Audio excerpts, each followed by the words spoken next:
আসসালামু আলাইকুম বন্ধু, আবার এসে গেছি নতুন একটা প্যারাপিটের ওপরে ঢালাই করব। কার্নিসের ওপর খুবই অসাধারণ প্যারাপিট ওয়াল ডিজাইন। আপনারা শুরু থেকে শেষ পর্যন্ত দেখবেন, তাহলে বুঝতে পারবেন। এই যে রডগুলো আমি এখন কোণার মধ্যে ব্যান্ড করে নিয়েছি কার্নিসের ওপর, যে 2.5 ইঞ্চি আমি ঢালাই করব। তো চলুন বন্ধু, আপনারা সকলে সরাসরি দেখতে থাকুন। দুই সাইডে দুদিকে আমি পাটা লাগিয়ে একটি আমি কড়া ভাগে মশলা দিয়ে ঢালাই মাখিয়ে নিয়েছি এবং ওনার উপরে ঢালাই করছি এখন। এটা খুবই অসাধারণ। ওই কার্নিসের উপরে ঢালাই থাকলে জিনিসটা খুবই সুন্দর টেকসই দিবে।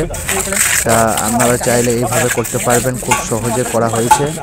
তা বন্ধুরা, এরকম আরও নিত্য নতুন প্যারাপিট ওয়াল ডিজাইন আমার চ্যানেলে আপলোড করা রয়েছে অলরেডি, আপনারা চাইলে দেখতে পারেন।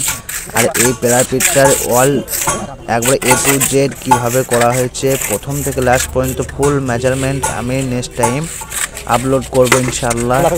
আপনারা প্লিজ ভালো লাগলে লাইক কমেন্ট শেয়ার করবেন, আর নতুন হলে যিনারা চ্যানেলটিকে প্লিজ সাবস্ক্রাইব করে রাখবেন, যাতে এরকম ধরনের wall flower plaster design parapet wall design পেতে চ্যানেলটিকে সাবস্ক্রাইব করে রাখুন।